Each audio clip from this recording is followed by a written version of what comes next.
Olá, boa noite, seja muito bem-vindo. Hoje eu quero partilhar um pouco da minha vida com vocês. Meu nome é Ivana Knaben Orlando Federsen, eu nasci no Brasil, acabei vindo morar nos Estados Unidos e hoje eu moro aqui nos Estados Unidos e também no Brasil.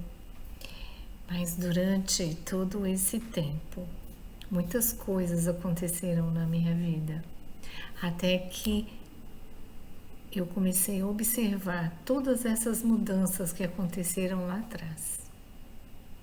E posso dizer para vocês que cada coisa que aconteceu, hoje eu vejo como benefício. Foi para o meu próprio crescimento, para chegar até aqui, até onde estou.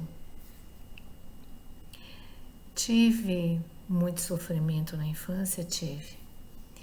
Eu fui aquela menina esquecida no canto da sala, como muitas hoje ainda, né? Existem, como já existiram muitas Ivanas por aí.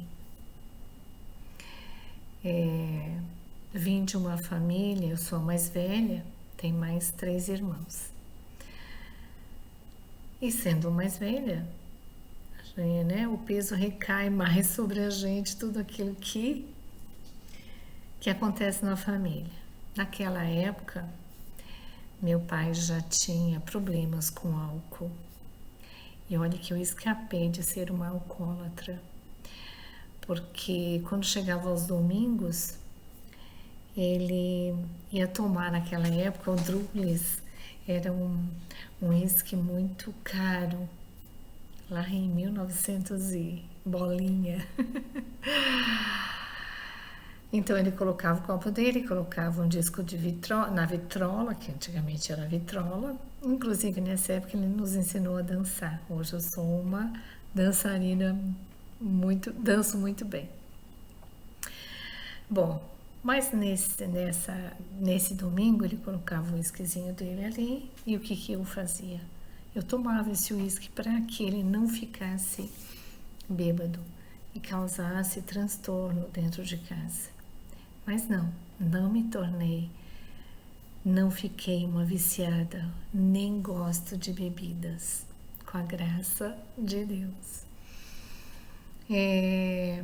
Bom, ele tinha esse problema, a minha mãe, provavelmente hoje eu entendo as atitudes dela lá atrás. Ela tinha problemas psicológicos, sim, alguns patológicos, né? Mas que também a gente, naquela época, ninguém procurava tratamento ou saber o que era ou por que ela agia dessa forma. Mas, ao mesmo tempo que eu era desafiada nessa época, que ela me cobrava, muitas vezes me mandou para fora de casa, vai embora. E todo aniversário eu apanhava uma surra, gente. Até nos meus 15 anos eu lembro de ter levado uma bofetada. E olha que quando a gente é pequena, que tu é repreendida, tu fica bem quietinha no canto para não ser mais vista. Mas não era o que acontecia, não. Até que chegou um dia em que aconteceu um episódio, né? Dentre muitos, mas esse episódio me marcou muito. E ela sempre me desafiando. Teve um almoço de domingo lá em casa, ela pediu para que eu encontrasse uma tampa de uma panela. Eu realmente não encontrei essa tampa da panela. Eu não sei se eu peguei maior ou menor do que a panela. Resultado, levei uma surra de mangueira. E como todos os dias ela fazia, ela tirava um soninho, né? Uma siesta à tarde. Ela tirou a siesta, depois acordou. E eu lá no quarto, bem quietinha para não apanhar mais, né? Ela me chama na mesa, senta e ela pergunta. E eu nessa época, eu tinha 10 anos, 11 anos, mais ou menos. Ela disse, se você quer que eu te mato, eu te mato. Só que, claro que eu não respondi, né? Eu fiquei olhando para ela, assustada. Nesse momento entra um irmão dela e ouve ela falando sobre isso. E aí chamou ela de tudo louca e tal, né? Bom, cada utensílio que ela comprava para casa, nós tínhamos, na cidade em que nós morávamos, nós tínhamos 3 panificadoras. Nós tínhamos uma vida relativamente bem financeiramente. E nós tínhamos uma, né, que era dentro do supermercado, como hoje é comum, mas naquela época não era, né? Em 1973, 74. E ela comprou aquele batedorzinho de bife, sabe? Que tem 2 cores, antigo. Um lado deles é bem pontiagudo, um lado dele é bem pontiagudo, no outro não. E aí então, passando no caixa, eu com ela disse isso aqui. Sabe por que eu comprei isso aqui? Eu só olhei para ela, né? Apavorada com a resposta. Nem, né? Não respondi. Ela disse que eu vou rachar a tua cabeça com isso aqui. E além de outros adjetivos que ela usava. Claro que de repente tudo isso era um escape que ela se utilizava em função de que meu pai bebia. Mas meu pai, quando bebia, ele não ficava agressivo, nada. Mas isso incomodava ela porque eram todos os dias. E sempre ela, né? Eu era mais velha, então eu tinha que aguentar. Apesar de ser mais velha com 10, 11, 8, 9, eu tinha que aguentar. E eu sempre olhava para ela, a única coisa, o único pensamento. Então já começou aí. Pensamento que me vinha, porque ela me chamava de burra, retardada.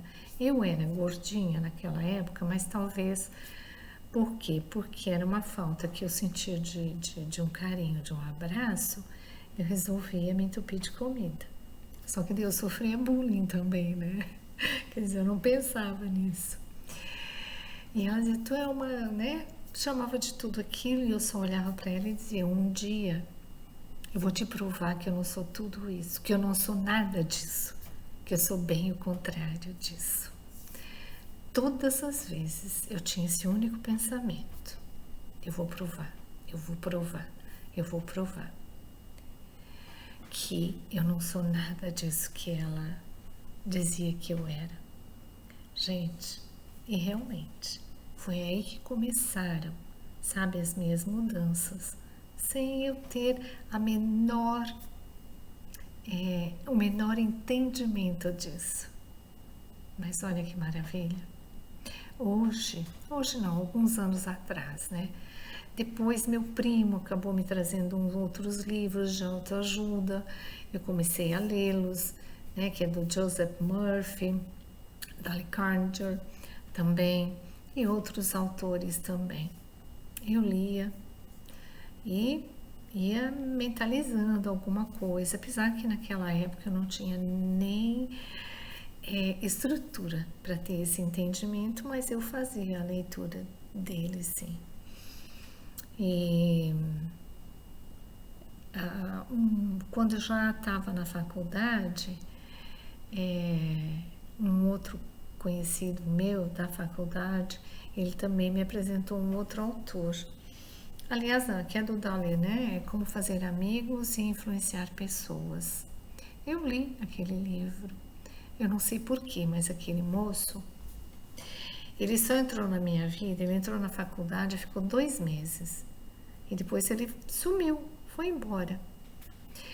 E claro que existe toda uma outra história ainda de como que eu vim parar aqui nos Estados Unidos. Acabei casando com um americano, meus filhos são brasileiros, filhos de brasileiro. Acabei casando com um americano, fiquei viúva desse americano, então eu tenho a dupla cidadania brasileira e hoje eu tenho entendimento. O que mudou? O que me fez mudar? Então esse aqui é um começo da minha história para que vocês entendam que nada é para sempre. Tudo muda, tudo tem um ciclo. Basta você acreditar. Como dizem Romanos, né? 12, 2. que Paulo já dizia: renovai-vos através dos vossos pensamentos. Mas não é só os pensamentos, é através da emoção que colocamos nesses pensamentos. Porque pensar por pensar, todos nós pensamos, mas quando nós carregamos esses pensamentos com emoção, é aí que a mágica acontece. Bom, esse aqui é um dos primeiros vídeos. Iremos ter muito mais, falando não só da neurociências, da psicanálise, mas também da fé, que vai te levar para uma vida extraordinária. O que eu quero dizer para você e deixar hoje para você é que seja muito bem-vindo a esse canal, que Deus abençoe e transformai-vos através do vosso pensamento. Beijo no coração de todos.